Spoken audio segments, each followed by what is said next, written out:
Number 23, NC State men's basketball lost at Texas last night, 102 to 97. So neither team played great defense and gave up a bunch of points. So what exactly happened? I apologize for looking at it because I cannot memorize all this stuff.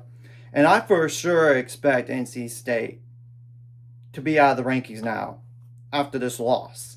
After all, they lost to twice this week to unranked teams, and NC State was favored by 1.5 at the very end. It opened at 3.5, but then it shrunk.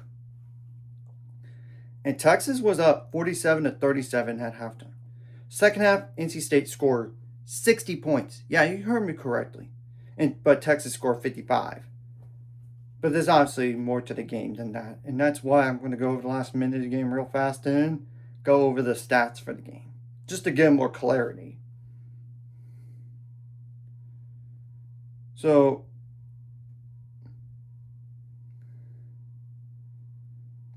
with like around 42 seconds left, Darion Williams from NC State fouled, and Simeon Wilcher went to the line for Texas and made both free throws to make it 97 to 87. Around 35 seconds left, Texas fouled. At that point, you're up double digits. You don't need to complicate things. But Lucina Traore fouled, and Kadar Copeland, Quadir, made both free throws to make it 97 to 89. And foul was called on Paul McNeil Jr. around 31 seconds left, and Jordan Pope went to the line, made a double-digit lead again, 99 to 89. Now, around 26 seconds left, Matt Abel from NC State missed a three, but then Alan Lubin got the offensive rebound. Copeland from NC State made a three, assisted by Lubin to make it 99 to 92, and NC State could hit call timeout. Around 19 seconds left, Matt Abel fouled again. Jordan Pope went to the line, made both free throws to make it 101 to 92. Then Copeland made a layup around 12 seconds left to make it 101 to 94. And a foul was called on Copeland at that time as well. And Simeon Wilcher went to the line, missed the first free throw, but made the second to make it 102 to 94. But Kadar Copeland made a three around 5 seconds left. And around 1 second left, Jordan Pope turned the ball over for Texas, and Copeland got the steal, and Terrence Arsenault missed a three. And that's pretty much the game right there. So Texas did have this game in hand. It's just the score didn't implicate how big of a margin it was. I mean, double-digit lead, then it shrunk to 5 points. But it was like garbage time. At the very end on the very last shot made by NC State. Let's just be real. Now, NC State didn't shoot the ball bad in this game by any means. 53% on 64 attempts. 47% on threes on 19 attempts. 71% on free throws on 28 attempts. Now, they only had 28 rebounds, and 8 of those were offensive. 14 assists. They only had 6 turnovers. Usually you don't lose games when you turn the ball over that few at times. 3 steals, 1 block, and 27 fouls. Whew, that's a lot of fouls. Now, I know some of those might be questionable, but at the very end of the day, you got to make plays to win. Now, NC State only had 11 bench points in this game, and 4 double-digit scores. The literally combined for the non-double-digit scores combined for 5 plus 4, that's 9 plus 7, that's 16 points. So 81 points right there. And one player scored 6 more points. This game had 7. Now, Texas had how many bench points? 2 plus 12, that's 14, plus 17, that's 31 points already. And 6 double-digit scores. Yeah, you heard me correctly, 6 double-digit scores literally combined for 95 points. Because the non-double-digit scores combined for 7. And that's from 2 players, 5 plus 2. And this is obviously part of the Southwest Maui Invitational, by the way, and this was like the fifth place game. Now, Texas shot the ball better in all areas. 56% from the field on 52 attempts. So 12 less shots, and they were more efficient. They made half their threes on 32 attempts. 85% on free throws on 33 attempts. Now, 31 rebounds. How many of those were offensive? 6 of those. 18 assists. 7 turnovers. It's hard to get lower than 6, though, or exactly 6. So you can't really fault Texas there at all.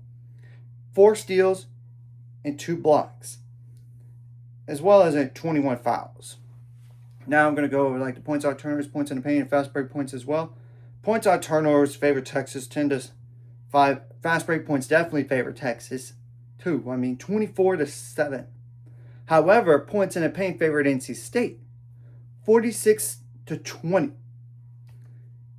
I kind of went over this a few days ago with NC State after they lost to Seton Hall, what the next 5 games are. But I'm going to update it now. Now, the next game, you got to go on the road to Auburn, who just defeated number 14 St. John's in Las Vegas. Yikes. Tough game. Now, obviously, NC State's now 5-2 on the year. Then NC State has UNC Asheville at home December 6th. You should be able to win that game.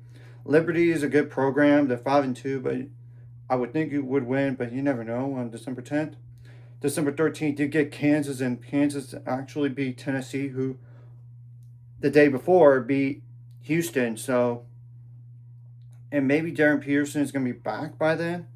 We'll have to wait and see. And then there's Texas Southern, December 17th. You should be able to win that game. So a few games that you should win. It's just like the Auburn game and the Kansas game, I don't know about. Especially the Auburn game on the road. Now, Kansas, if they're going to lose, it's outside of their home arena, obviously. In